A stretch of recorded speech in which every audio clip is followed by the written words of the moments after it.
కొన్నేళ్లుగా నీళ్లతో ఎన్నో ఇబ్బందులు పడుతుంటే మనకు దొరికిన ఒకే ఒక్క అవకాశం, ఆ ఒక్క అవకాశాన్ని సద్వినియోగం చేసుకొని మన బేదంచెర్ల ప్రజలకు ఎల్లవేళలా నీళ్లు ఉండాలని చెప్పేసి గోరుకల్లు నుండి బుగాన్పల్లె తాండ వరకు తెచ్చి బుగాన్పల్లె తాండ కాడ సంపు పెట్టి ప్యూరిఫై చేసి అక్కడి నుండి బేదంచెర్ల సంపుకు నీళ్లు తెచ్చి ఈ రోజు బేదంచెర్లలో 2 రోజులకు 3 రోజులకు నీళ్లు వస్తున్నాయంటే ఇంకా అది రాజారెడ్డి పుణ్యం కాదని నేను మీకు చెప్తున్నాను.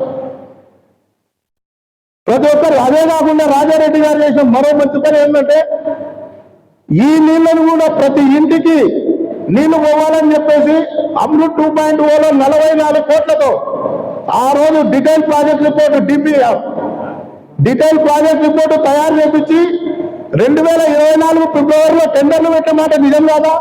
సింగం ప్రాజెక్టు కట్టలేదు. సింగం ప్రాజెక్టు వల్ల ఆ డిపిఆర్ ఆ టెండర్లు వాళ్ళకు దక్కితే మన ప్రభుత్వం మారితే ప్రభుత్వం మారిన వెంటనే దాన్ని క్యాన్సిల్ చేసేస్తారు. అదేవిధంగా కాంట్రాక్టర్ని ఇమ్మీడియట్ గా పనులు చేసింటే ఈ రోజు ట్యాంకులు ఒక్కొక్క ట్యాంక్ ఎటువంటి ట్యాంక్ ఉండేది ఆ డిపిఆర్ లో ఉండేది.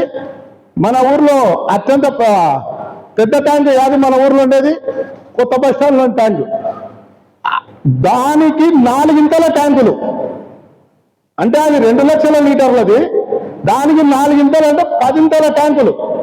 అటువంటి ట్యాంకులు 5 ట్యాంకులు బేదంచెర్ల చుట్టూ ఎన్ని నీళ్ళండి? అటువంటి టెండర్లు క్యాన్సిల్ చేపించేసేసి రాజారెడ్డి చేపించినాడని రాజారెడ్డి గారికి మంచి పేరు వస్తుందని చెప్పేసి అటువంటి టెండర్లు క్యాన్సిల్ చేపించారు. లేదంటే కనుక 6 నెలల్లో అంటే 1 సంవత్సరం ముందే బేదంచెర్లలో ప్రతి ఇంటి